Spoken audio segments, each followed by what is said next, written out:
Voltei para o quarto e comecei a assistir ao pior filme de terror que os olhos humanos já puderam ver. E lá estava eu, em cima do menino, fazendo reanimação cardiopulmonar e gritando: Davi, Davi, muito, muito, muito alto, muito cruel. E nisso eu digo: e a Azul? E quando eu olho para o lado esquerdo, lá estava a minha menina, os dois estavam dormindo de bruços. E ela me diz: olha, por mais que tenhamos visto, por mais que tenhamos tentado investigar, por mais que tenhamos assistido vídeos no YouTube, não, para mim isso, sinceramente, desculpa, mas foi algo absurdo, foi algo muito bobo. Quer dizer, como é que vocês vão me dizer que a morte dos meus dois filhos estavam tentando ligar ou justificar por meio de vídeos do YouTube? Não, não, não, isso não era possível. O último momento em que toquei minha filha foi quando fiz respiração boca a boca nela. Daí em diante já não pude mais tocá-la. E o menininho menos ainda, porque o menininho, quem estava fazendo a reanimação cardiopulmonar era minha esposa. Já fazem quase 2 anos que Azul e Davi, de 13 e 5 anos, morreram após comerem em uma unidade do Polo Maton, em Escobedo, Nuevo León, México. A tragédia aconteceu na manhã de 11 de maio de 2024, quando uma notícia abalou Nuevo León e deixou uma pergunta que ainda persiste. Como foi que essa tragédia aconteceu? Desde então, seus pais, Jesus e Maria, não pararam de pedir justiça. Olá, meu nome é Jesus Orozco, sou o pai das crianças que faleceram por consumir o Polo Maton, daqui do estado de Nuevo León. Hoje estamos aqui com vocês para dar o status e a atualização do nosso caso. Bem, nosso caso começa em 10 de maio de 2024. Aqui, bom, digo, a verdade é que somos mexicanos e todo mundo comemora essa data, né? Com nossas mães, com nossas esposas, com as mulheres que temos próximas. Nesse caso, então, era minha esposa que estava conosco e que, digamos, estávamos passando esse dia juntos. Já pela hora, então, bom, ela tinha que ir embora. Então ela me disse: olha, não vai dar tempo de preparar comida, de verdade. Vou comprar algo para vocês comerem, assim você fica com as crianças. Eu disse: sim, não, não tem problema nenhum. Ela tomou a iniciativa de comprar a comida favorita da menina, que nesse caso era sushi e frango. Nesse caso, para o meu filho e para mim, frango matom, frango assado. A comida chega, eu recebo e então começo a preparar a mesa, certo? Para poder alimentar meus filhos e a mim mesmo. Desde aí, veja só, agora, já que você pode conversar sobre esse assunto de uma maneira mais razoável, você começa a ver como Deus tem tudo escrito de uma forma tão detalhada que chega a surpreender. A ponto de que, por exemplo, te repito, a comida favorita da minha filha era sushi. Ela podia comer, tomar café da manhã e jantar sushi e era feliz. Então, quando já coloco a mesa, né, quando preparo tudo para podermos comer, jantar, digo porque já era um pouco tarde. Então ela me diz: papai, o que é isso? E eu digo: é frango, meu amor. E ela diz: eu quero frango. E eu digo: não, sua comida é essa aqui. Olha, sua mamãe comprou sushi para você. Ela disse: não, eu quero frango. Então, desde aí, para mim, foi algo muito, digamos, estranho. Porque, bom, digo, para uma criança de 5 anos, nesse caso, minha filha, a menina, tira a comida favorita dela da frente e coloca outra e ela nunca vai permitir. Vai chorar, vai espernear, porque ela quer a comida favorita dela. E no nosso caso, bom, não foi assim. Ela sozinha disse: não, eu não quero sushi, eu quero frango. Achamos isso muito, muito estranho e bom, servir frango para ela, igual para o bochechudo. Meu filho e eu estávamos comendo, todos sem nenhum problema, terminamos de comer, jantar, como eu disse, recolho a mesa, então as duas crianças saem e tudo mais. E aí minha filha me diz: papai, podemos ir ver filmes? Bom, sim, meu amor, sem problemas. E então fomos para o quarto para começar a ver filmes. Até aí tudo bem, né? Ninguém tinha sintomas, nada, tudo estava acontecendo de forma normal. Nesse momento, o pai começou a se preocupar ao ver seus dois filhos passando mal.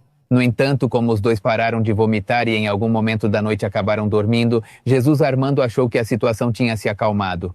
Pouco depois, ele mesmo começou a vomitar acompanhado de diarreia. Por isso, passou grande parte da madrugada de 11 de maio de 2024 sem conseguir sair do banheiro.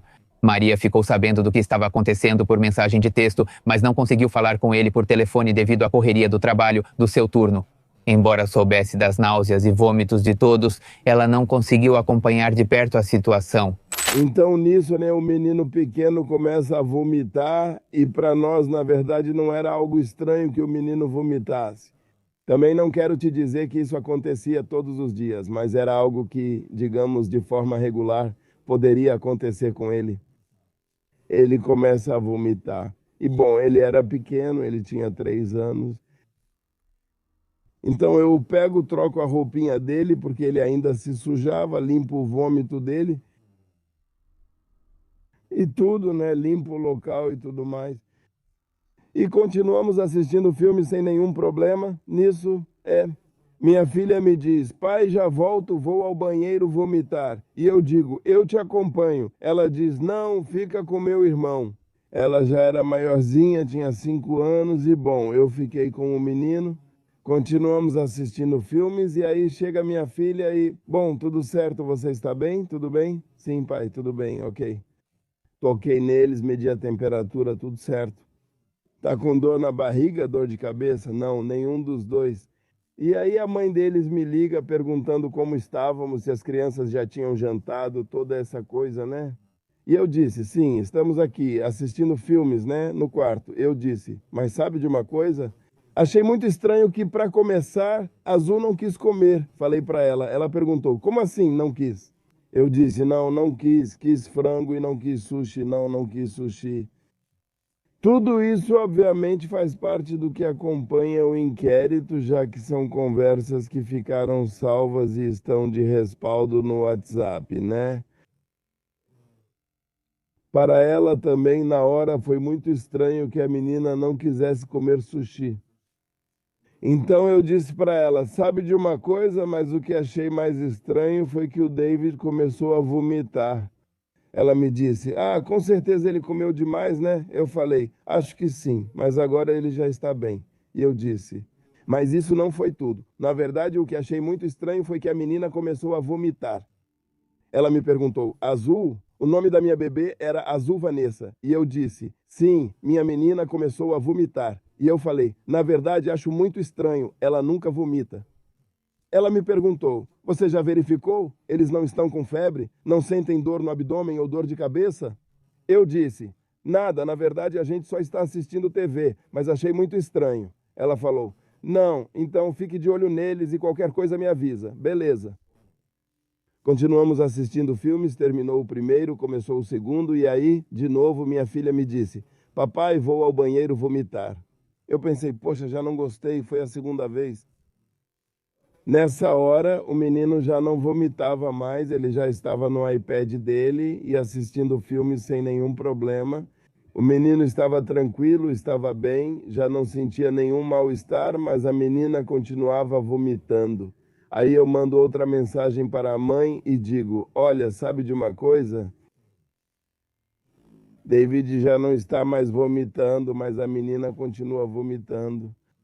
Ela me pergunta: você já examinou ela? Eles não estão com febre? Eu digo: sim, não, não tem nenhum outro sintoma de dor, não tem febre. Não, nada. E ela me pergunta, me diz: e você? Eu digo: não, eu estou bem, não tenho nada, estou aqui com os dois, não tenho nenhum sintoma, nem dor, nem nada. Ela me diz: bom, qualquer coisa me avisa, beleza. Quando começou o terceiro filme, já não tinham problemas, nem mesmo a menina vomitava mais. Ela já estava também com o iPad dela e já não havia nenhum problema com nenhum dos dois. Mas é nesse momento que eu começo, nesse momento é quando os sintomas me pegam bem forte e é aí que eu também mando uma mensagem para minha esposa. Eu digo para ela, sabe de uma coisa? As crianças já estão bem, as crianças não estão mais vomitando. Eles nunca tiveram diarreia, só vômito. E eu digo para ela, sabe de uma coisa? Agora essa situação me pegou de jeito, não saio mais do banheiro, só tenho vômito, diarreia, vômito, diarreia. E ela me pergunta, e as crianças já não têm mais nada? Eu digo, não, elas já estão bem, já estão nos iPads delas. Ela diz, não. Então você vai ter que colocar para fora o que te fez mal, igual aconteceu com eles, para você também ficar bem. Eu disse, tomara. Essa foi a última conversa que eu tive com minha esposa. Depois disso, sinceramente, nem me pergunte o que aconteceu, porque nem eu sei. Eu só me lembro que estava no banheiro e só de verdade fui tomar banho, porque era tanta diarreia que me pegou muito forte que eu já estava até assado. Eu fui tomar banho e depois saí, fui para o quarto, me troquei, fiquei com eles e não tenho mais informações. Para mim é isso. Nesse momento eu já não sei, só no dia seguinte é quando eu me levanto, porque meu corpo queria continuar vomitando. Não sei, eram 7, 6, 8 horas. Na verdade, não lembro a que horas minha esposa chegou do trabalho. E aí ela me encontra no banheiro vomitando e me pergunta, você ainda está passando mal? Eu digo, não, minha rainha, foi horrível a noite toda. E ela pergunta, e as crianças? Eu disse que as deixei dormindo. Foi a minha resposta automática, né? E então ela se vira e entra no quarto. E aí, né, nesse momento eu estava tipo vomitando e começo a ouvir uns barulhos muito altos, gritos e choro.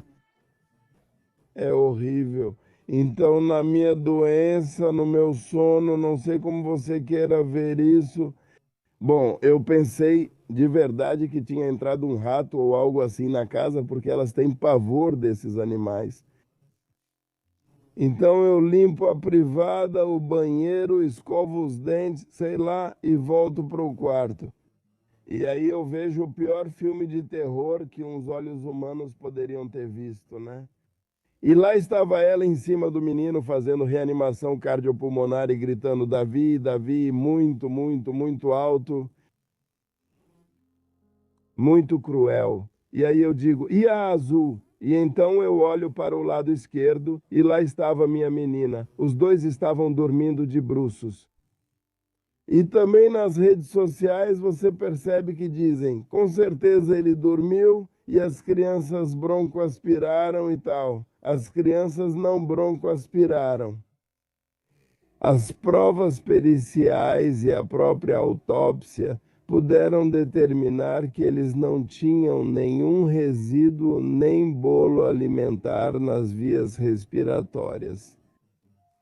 Que inclusive na forma como eles estavam, que era de bruços ou de lado, pois é a forma como as crianças são colocadas no hospital, né? Para evitar uma broncoaspiração, então as crianças não estavam broncoaspiradas. No entanto, como eu disse, eu me viro para o lado esquerdo, vejo minha menina, puxo ela pela perninha. Desde o momento em que a toquei, para mim foi muito forte. A perninha dela estava dura, já estava fria. No momento em que a viro, então não, o rostinho dela já estava totalmente azul, como o nome dela. O corpinho já estava todo duro, então. E nesse momento, eu queria fazer respiração boca a boca nela, também queria fazer reanimação cardiopulmonar, mas já era absurdo, já era muito difícil. Foi uma imagem muito difícil para mim e para minha esposa passar por isso. E no desespero ela dizia, liga para a polícia, para as ambulâncias, mas ninguém me dizia, liga para a ambulância, liga para a ambulância. Liguei para a ambulância, a polícia, tudo. Ou seja, eu, não me pergunte como, mas o fato é que eu peguei o celular e avisei eles, e aí eles chegaram. Bem, todo mundo, né? As ambulâncias, a polícia e tudo mais. E desde esse momento não nos permitiram mais chegar perto dos corpos. Jesus e Maria tentaram realizar manobras de reanimação cardiopulmonar, mas nenhuma das duas crianças tinha pulso. A confirmação veio com a chegada dos paramédicos. Infelizmente, as crianças já estavam sem vida. Eles nos tiraram do quarto, me levaram para a sala e depois me levaram para o segundo andar. E depois nos tiraram da casa. Até que o pessoal da promotoria chegou, coletou suas provas, sei lá, suas amostras e tudo mais.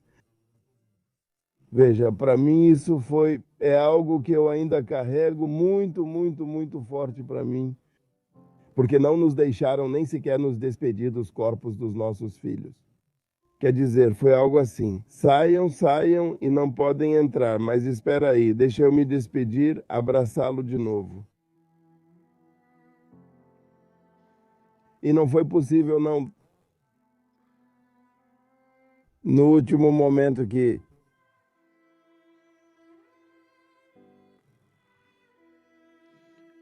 eu abracei minha filha, o último momento em que toquei minha filha foi quando fiz respiração boca a boca nela.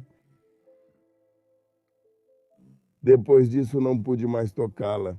E o menininho menos ainda, porque o menininho, bem, minha esposa estava fazendo reanimação cardiopulmonar nele. E eu, para ele, sim, já não, nem pude abraçá-la de novo, nem pude dar outro beijo. Já não pude fazer nada. E isso, sim, é algo que ainda custa muito. Porque, bem, dói, né? Dói. O fato de não terem nos permitido nem mesmo nos despedir deles como deveria ser, como a gente gostaria, sabe? Desde esse momento, veja só, a cronologia dos fatos foi que a Secretaria de Saúde chega a este estabelecimento para fazer uma vistoria, né? E verificar os achados. E, pois bem, dentro do relatório deles, dentro do que eles verificam, ou seja, eles puderam constatar a presença de pragas nocivas como ratos, fezes, baratas no depósito, na grelha e na área da cozinha, assim como a falta de limpeza em todas as áreas e por aí vai. Tudo isso está constatado no relatório feito pelo pessoal da Secretaria de Saúde. No entanto, em nenhum lugar há um estudo microbiológico das superfícies que comprove que as áreas estão sendo lavadas e desinfetadas corretamente. Em nenhum lugar do inquérito há uma amostra de microbiologia do ambiente. Em nenhum lugar há uma amostra de microbiologia em ralos, pisos e paredes. Em nenhum lugar do inquérito há uma investigação sobre o resultado clínico médico do pessoal.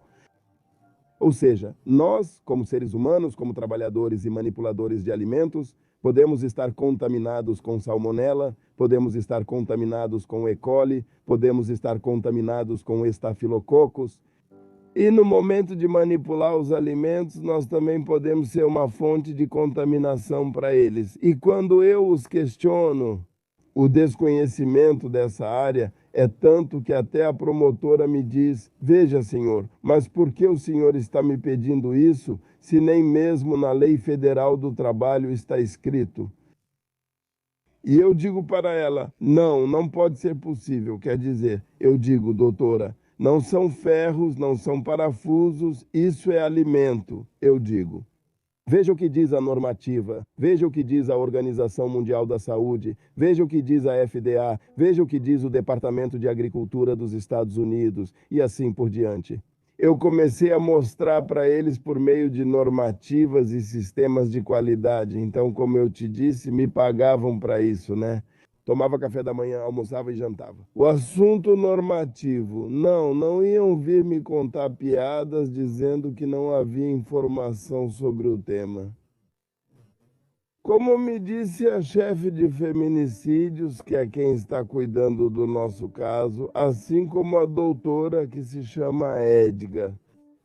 Ela foi a perita indicada pela promotoria que era responsável pelo nosso caso, a qual é totalmente corrupta, e as amostras estão lá. Isso é algo que faz parte do processo, não é algo que eu não possa mencionar para você, já que eu repito novamente. Lá estão as próprias provas no processo e esperamos que neste dia 20 de fevereiro, então a parte do juiz que vai decidir o que vai acontecer com o nosso caso, que ele avalie e leve isso em consideração. Em que sentido eu te digo que há uma corrupção? Quando nos chamaram depois de termos enterrado nossos filhos, que também foi algo desastroso, muito doloroso, aí o Ministério Público nos chama para conversar e é quando chegamos e temos o primeiro contato com eles depois dos acontecimentos. Essa pessoa que eu mencionei, que está à frente do Departamento de Feminicídios, assim como essa advogada, cujo nome é Edgar, eles nos dizem: Senhor, sentimos muito por vocês, de verdade, meus pêsames, blá, blá, blá, blá. Ela nos diz: olha, por mais que tenhamos tentado, por mais que tenhamos investigado, por mais que tenhamos assistido vídeos no YouTube, não, para mim isso, sinceramente, desculpa, mas foi algo absurdo, foi algo muito idiota. Quer dizer, como é que vão me dizer que a morte dos meus 2 filhos estavam tentando ligar ou justificar por meio de vídeos do YouTube? Quer dizer, não, não, não, isso não era possível. Para mim foi algo muito pesado e, sinceramente, eu fiquei mal. Sim, sim, eu falei com ele, sim, eu gritei, sim, sim, fiquei numa posição bem arrogante. Se você quiser dizer assim, porque, de novo, sendo da minha área, eles não podem ficar me dizendo esse tipo de besteira. Quer dizer que existe informação e muita, e não só do nosso país, mas também de assuntos internacionais. Tem a Organização Mundial da Saúde, tem a FDA, tem a UTA, tem o MAP, tem a União Europeia e por aí vai. Tem informação de sobra sobre esse assunto, outra coisa é que haja desconhecimento. E, bom, por isso que a gente continua vendo ainda um monte de casos, inclusive nem precisa ir tão longe. Na semana retrasada, o que foi que aconteceu com um frango do Kentucky? Uma família inteira se contaminou, quer dizer, se intoxicou. Felizmente, os filhos deles, que eram 2, já tinham mais defesas do que os meus. Os filhos deles, se não me engano, tinham 10 e 11 anos. Então, eles, graças a Deus, conseguiram superar e acho que agora já estão em casa, já receberam alta depois de 10 dias internados em um hospital.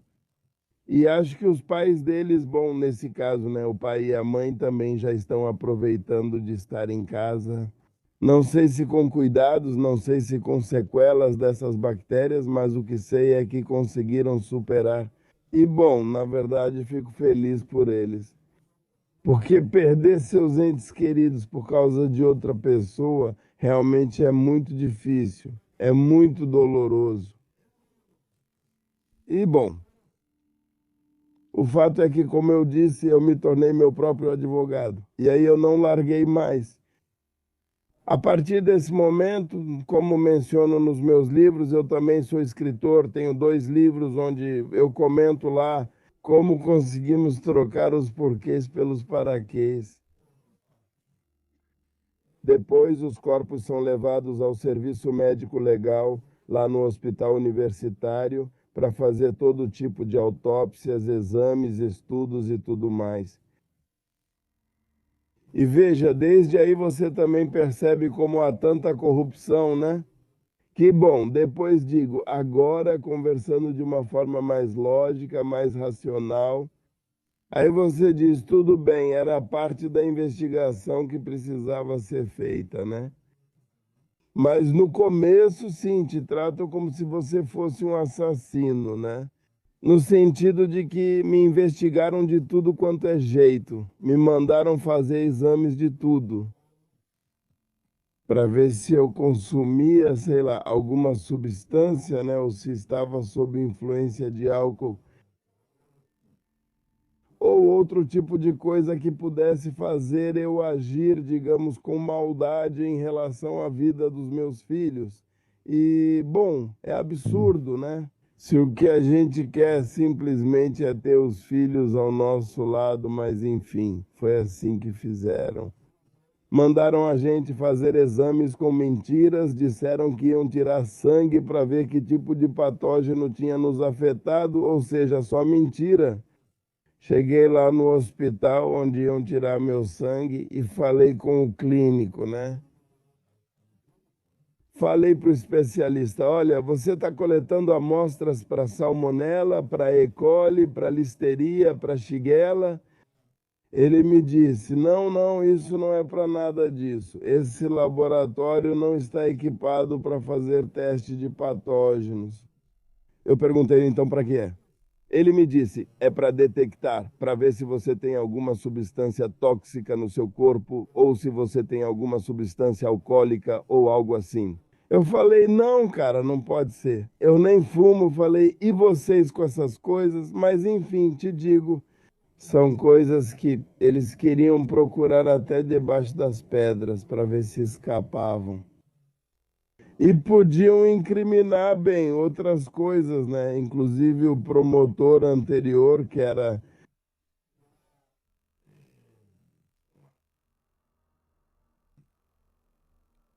Ele mencionou nas redes sociais e em reuniões, quando ainda cobria toda essa notícia, todos os meios de comunicação, tanto nacionais quanto internacionais, porque, inclusive, no nosso caso, muita gente da Espanha, da Argentina, do Brasil, da Colômbia, da Venezuela, falou com a gente. Enfim, há muito apoio de muitas pessoas de outros países. E, bem, esse homem disse nessas reuniões que eles tinham feito testes nos produtos que foram coletados dessa rede de restaurantes e, na verdade, tinham dado positivo para salmonela. Foi isso que ele disse, ou seja, os produtos que estavam na geladeira, eu não sei se eram matéria-prima ou produto final de um dia anterior, mas sim, de fato, eles também estavam com salmonela. No entanto, ele só fala salmonela e depois diz: mas pelo que pudemos observar, nesse dia também foi consumida comida chinesa. E não é verdade, isso é uma mentira, porque eles puderam observar, inclusive em todos os resíduos que foram levados do vômito, não há presença de comida chinesa, não há. A comida chinesa, assim como te digo que chegou, assim eu tive que guardar porque meus filhos não consumiram. Isso é uma mentira. Mas, bom, ele também quis, como eu disse, apoiar essa pessoa para poder desviar a atenção. Mas não é verdade. Qualquer um poderia pensar que, após ser confirmada a presença de salmonela no frango e na comida chinesa, os responsáveis seriam punidos. Aliás, uma comida chinesa que ninguém provou, contra todas as expectativas, o Polo Maton, antes interditado, reabriu e ainda está funcionando. O mesmo aconteceu com o estabelecimento de comida chinesa. Ninguém conseguiu explicar o motivo. Para a família, isso reflete uma total impunidade. Chegou-se até a insinuar que os próprios pais, Maria e Jesus, foram responsáveis por não tratarem a desidratação a tempo. Mas o que provocou essa desidratação foi justamente o alimento que eles haviam consumido, vindo da filial do frango. Porque afinal ninguém compraria comida sabendo que está estragada, contaminada com uma bactéria capaz de causar vômito e diarreia. Depois que já tinham feito todos os exames, que é outra coisa que também dói, né? Porque manipularam os corpos dos meus filhos como se alguém os tivesse violentado, manipularam muito o corpo do meu bebê, da minha filha, de todos, ou seja, como se alguém tivesse abusado deles fisicamente. E dói porque você pensa: poxa, fazer o quê, né? Mas, por outro lado, ainda bem que fizeram, porque puderam comprovar e ficou registrado que, obviamente, eu nunca iria lucrar com uma situação dessas, muito menos com a vida dos meus filhos, nem fazer nenhum mal a eles, né? Hoje em dia você vê de outro ponto de vista. Hoje em dia você pensa, bom, ainda bem que fizeram isso para que calassem a boca de novo, né? Senão iam se aproveitar disso. Mas no momento isso realmente me machucou, porque obviamente a gente sabe que nunca faria absolutamente nada desse tipo de coisa. Também ficou comprovado todos os mais de 30, 40 exames químicos que fizeram neles, que obviamente não tinham nenhuma substância tóxica, ou seja, nenhum veneno. Obviamente não. Também ficou comprovado essa parte em que não há nenhuma substância nociva nos corpos dos meus filhos, em que, digamos, alguém tenha tentado envenená-los, por assim dizer. Então você também diz, não, não, cara, nem até isso. Mas enfim, que bom que fizeram. Eu repito para você, porque hoje em dia não tem por onde escapar, inclusive na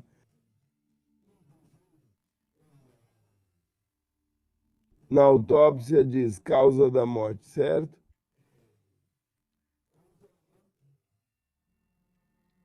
Diz causa da morte, intoxicação por meio de alimentos. E outro dos pontos que também pelas redes sociais te dizem, né, é que um patógeno não pode causar a morte. Com que argumentos dizem isso? Na verdade, existe uma porção de literatura, como eu te falei, não só no nosso país, mas também em países estrangeiros, onde está comprovado que os patógenos são mortais. Não, e nesse caso, infelizmente, foi um. No nosso caso, foi um verdadeiro coquetel de bichos que colocamos no nosso organismo. Nesse caso, foi Salmonella, E. coli e Staphylococcus aureus. Foram 3 patógenos diferentes que entraram no nosso organismo através desse alimento. E segundo o laboratório, que foi, digamos, o resultado microbiológico mais preciso que se tem até o momento, onde demonstra que a carga bacteriana foi de até 1 milhão de UFC por grama. O estudo nos diz que uma única UFC por grama é suficiente para que você seja mandado para o hospital. Neste caso, foram mais de 1 milhão de UFC que entraram no nosso organismo e isso está comprovado através deste laboratório oficial que eu mencionei. Então, o porquê e como as amostras foram levadas para esse laboratório também é outro ponto que te envergonha. Porque, como eu disse, depois de ter o primeiro contato com eles e de terem causado essa grande irritação em mim, então eu disse para eles, né, que tinham que mandar fazer uma análise microbiológica. E essa licenciada que eu te falei me disse, Senhor, desculpe, mas e para onde vamos mandar as amostras? E eu não, eu disse, como assim? Para onde? Eu disse, ué, você tem o laboratório da Secretaria de Saúde aí? Ela disse, não, é que eu já falei com eles, eles não querem fazer nada, dizem que não vão fazer o teste. Mas como assim que não vão fazer? Eu disse, mas é obrigação deles. Não, ela disse que não. Então foi aí que eu tomei outra atitude para eu disse, bom, me dê as amostras e eu mesmo levo ao laboratório. E foi aí que a chefe apareceu. Essa da Delegacia de Feminicídios, te digo que também está com o caso da Devane, que me disse, olha, senhor, esses são todos os fornecedores que nós temos cadastrados no estado. Verifique, veja se há algum laboratório para onde podemos enviar o exame. Então já estou verificando, né? E eu digo, não, esse não, esse não, esse não. Eu digo, para esse sim, para esse laboratório sim, pode mandar. E eu, ok. Ele diz, bom, muito bem, vamos enviar as amostras. E depois a mesma moça me pergunta, senhor, e que exame vamos realizar neles? E eu digo, poxa, não é possível.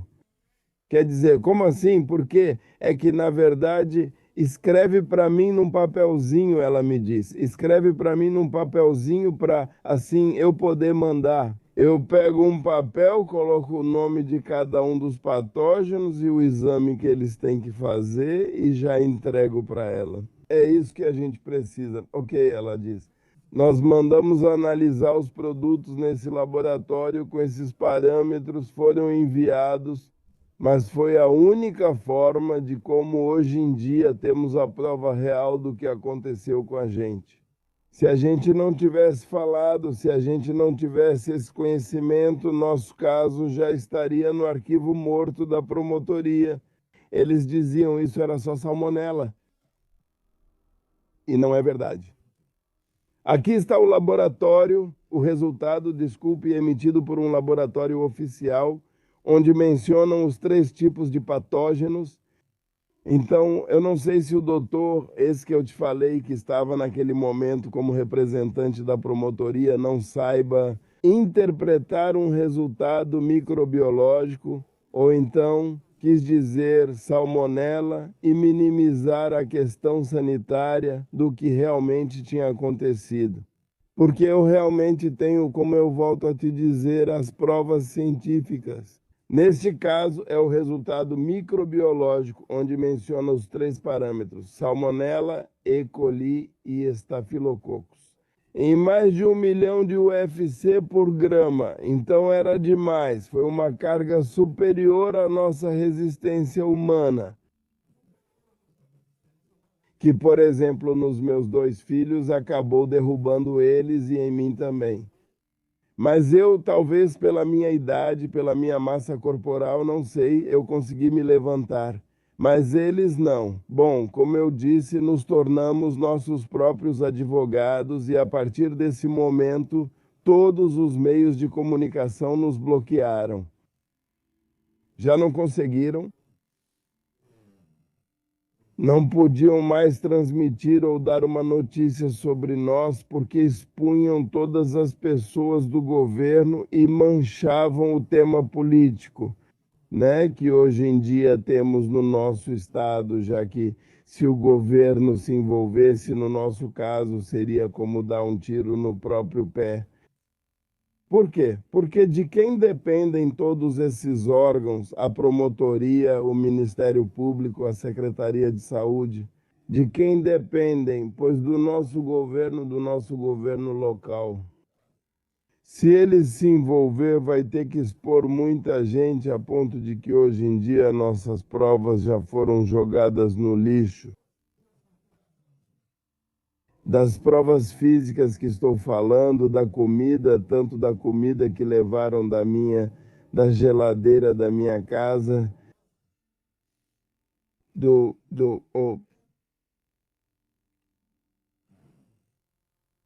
frango que sobrou da comida chinesa, do próprio vômito. Todas essas provas o promotor solicitou para o laboratório que te falei por meio de um e-mail, o laboratório entregou para ele e o promotor jogou tudo no lixo.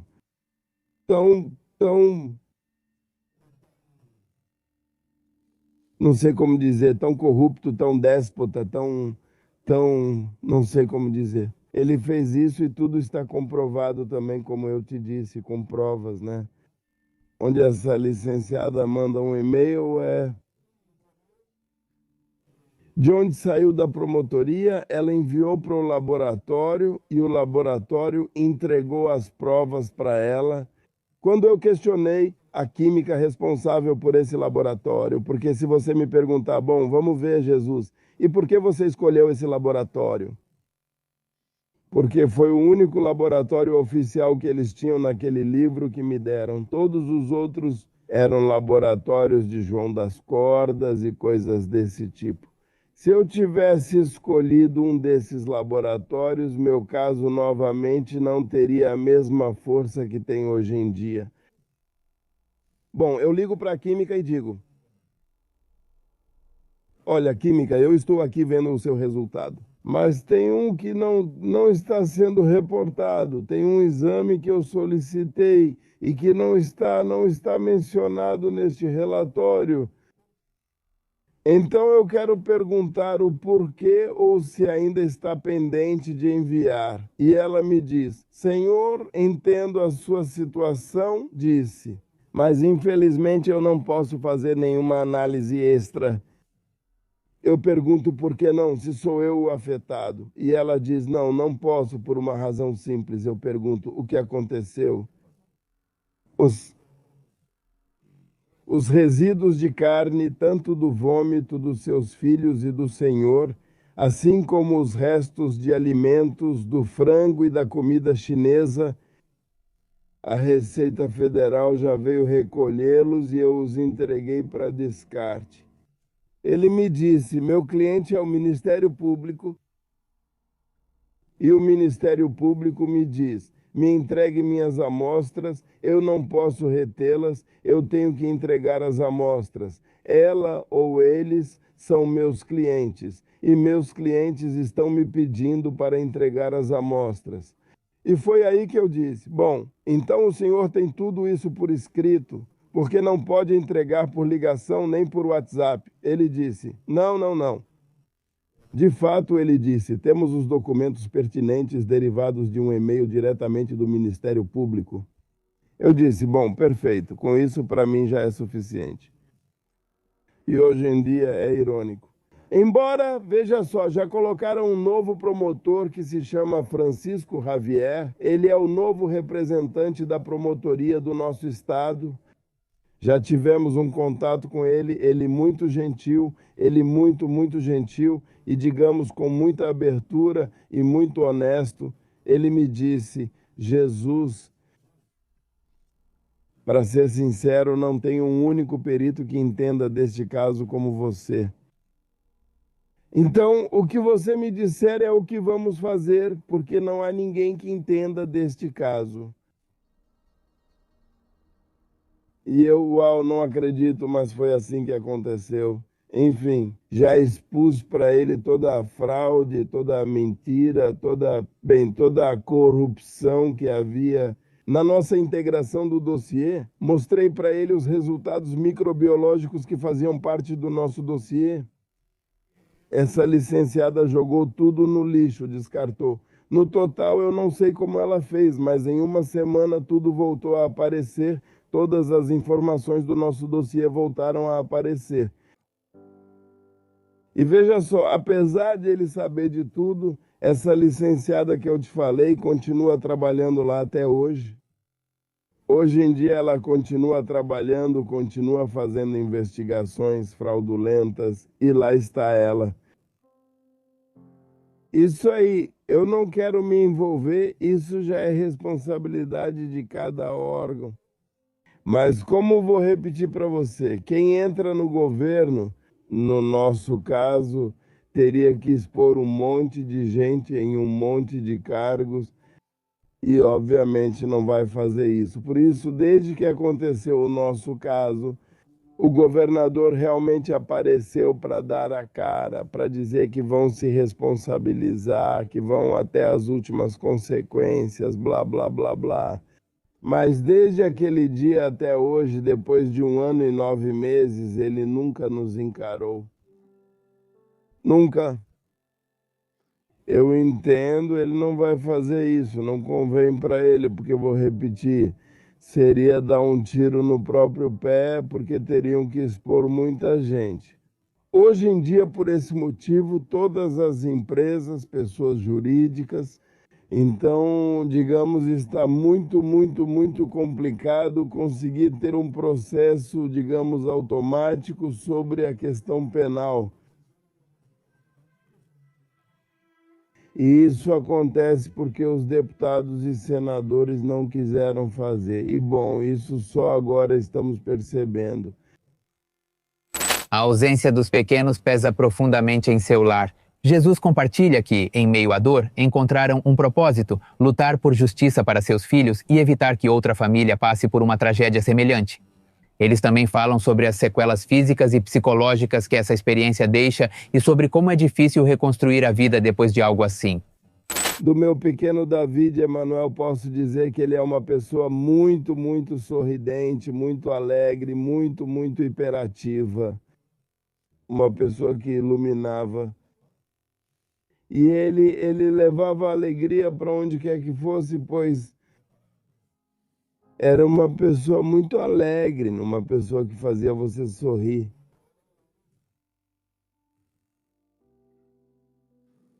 Desde o primeiro momento em que você conversava com ele ou interagia com ele.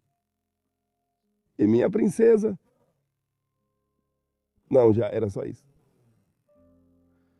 De qualquer forma, era uma pessoa muito carinhosa.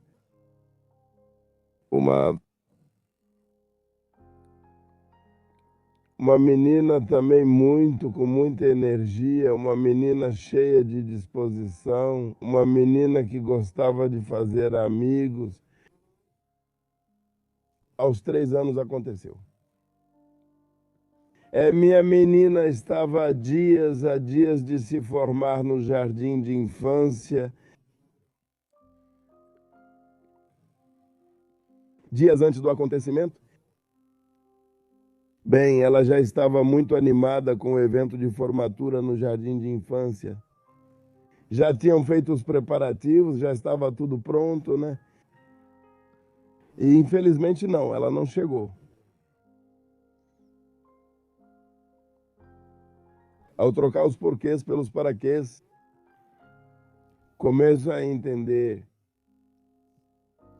Nosso propósito com eles não era vê-los crescer, nosso propósito com eles não era vê-los se formar, não era vê-los bem-sucedidos, não. Nosso propósito com eles, talvez amadurecer.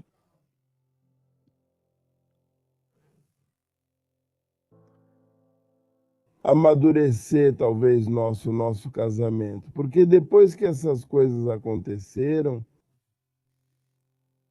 esses acontecimentos, na verdade, nós também estávamos muito mal. Ou seja, já inclusive minha esposa não morava mais com a gente, já nosso casamento estava prestes a acabar. Mas enfim, hoje em dia, graças a Deus, já saímos dessa situação. Hoje em dia estamos mais fortes. Hoje em dia, o único que queremos é honrar a vida dos meus filhos. E então, e as leis, e os manuais, e os procedimentos, e o que você quiser. Está errado, então que se corrija e pronto, é isso que queremos, tá? Algo que ficou em mim, minha voz ficou afetada. Não sei se foi de tanto ácido que eu estava expelindo através do vômito e fez com que eu me queimasse todo, na verdade, não sei. Mas isso é algo que aconteceu comigo além disso. Assim eu fiquei. Preciso tomar ou fazer algo, pois chega um momento em que a garganta fecha e aí não sai uma única palavra por mais esforço que eu faça. Não sei se faz parte da dor, de verdade. Não sei, mas isso é a única coisa que eu posso te dizer que ficou para mim. Graças a Deus não fiquei com outra sequela e posso comer de tudo depois dos acontecimentos e lutei. E fiquei tipo 15 dias para conseguir comer algo sólido. Não conseguia, minha garganta não aguentava. Eu não aguentava. Mas depois disso, não, de verdade, não fiquei com nenhuma sequela de fato. Só essa questão da fala mesmo. E sentimentalmente, eu estou, digamos que aprendendo a viver com esse novo vazio. E eu me apeguei a Deus. Eu me apeguei à Bíblia. Jesus também conta que, ao longo das tragédias que enfrentou, desde a perda de seus filhos até um acidente de trabalho em que quase perdeu a vida, sua fé tem sido seu refúgio. Ele diz que, longe de quebrá-lo, cada adversidade fortaleceu seu espírito e lhe permitiu transformar a dor em um propósito. Quando sofri meu acidente, Foi aí que conheci a Deus. Mas hoje em dia, com meus filhos, é aqui que digo que já estou apaixonado por Ele. Meu acidente foi apenas olhar para Ele. Porque a medicina, o estudo, a tecnologia, etc. Eu dizia que eu não deveria estar hoje em dia conversando com você. Todo o tema clínico, médico, científico, tecnológico e tudo mais, eu dizia que eu já deveria estar ou 3 metros debaixo da terra ou ligado a aparelhos. Porque o meu panorama médico clínico era de vida vegetativa ou vida paraplégica, caso eu sobrevivesse.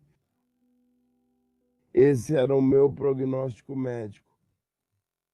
Então, depois de 1 ano e 3 meses e meio em que fiquei em coma,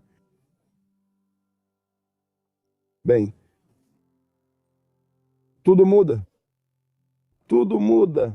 A última tomografia e o último encefalograma que fizeram em mim, onde antes havia morte cerebral, já não havia mais. Onde antes dizia que a massa encefálica da parte frontal estava morta, nesse último exame saiu o contrário. E depois de 1 ano me deram alta e me permitiram então continuar nesta vida. Caí de 12 metros de altura, caí de nuca no concreto. Estou com derrame cerebral. Derrame cerebral, morte cerebral. Enfim, é algo muito duro, muito difícil, né? Como a carne, né? A dor da carne, né? Não era dor espiritual, era uma dor diferente. Mas desde então, te digo, olhei para Deus. Porque não havia uma razão lógica na qual eu pudesse entender o que estava acontecendo comigo. Só ficou claro para mim que foi Deus quem me levantou daquela cama e quem me deu a segunda chance de vida. A primeira, quando me tiraram do hospital depois de eu ter ficado internado por 1 ano, eu pedi a Deus uma oportunidade de vida para voltar a ver meus filhos, voltar a abraçá-los. E Ele me deu. E quando Ele me deu, todas essas coisas que te falei aconteceram. Hoje em dia, eu aqui não tenho, nessa parte da minha cabeça, não tem crânio, porque também quando me operaram, obviamente não acharam que eu fosse sobreviver. Normalmente, quando tiram um pedaço de osso, eles guardam embaixo das costelas para, quando você se recuperar, colocarem de volta. Mas no meu caso, como eu não ia me levantar mais, eles descartaram.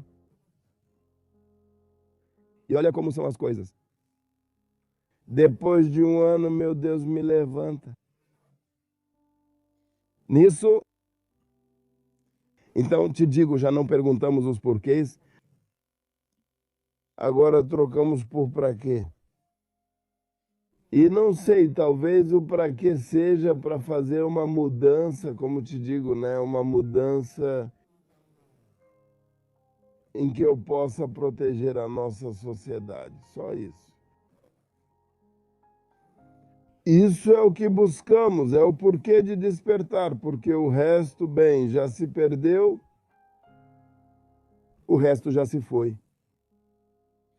E nada do que você me der, nada do que você me oferecer, vai me trazer meus filhos de volta. Antes que, como tem um versículo na Bíblia que diz que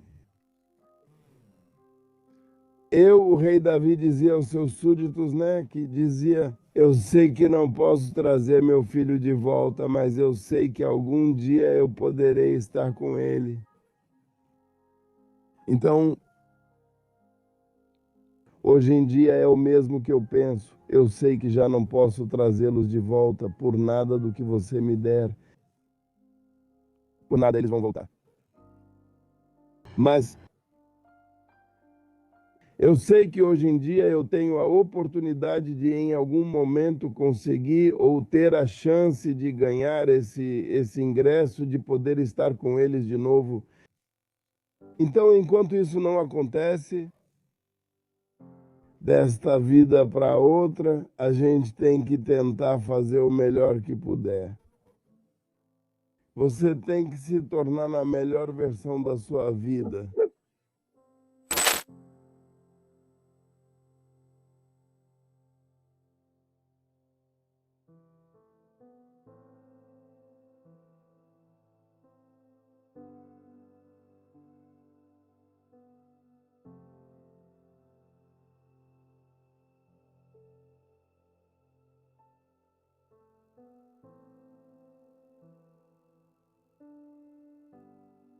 Agora, o único objetivo da família Orozco do Rosário é evitar que outras pessoas passem pelo mesmo. Eles querem que sua história seja ouvida para que nenhuma outra família sofra uma perda tão devastadora. Se você chegou até este ponto do vídeo, seria de grande ajuda se você se inscrevesse e, se quiser aparecer em um desses vídeos, pode me escrever no e-mail que é correio@pepemistério.com.mx ou nas minhas redes sociais, onde você me encontra como Pepe Mistério.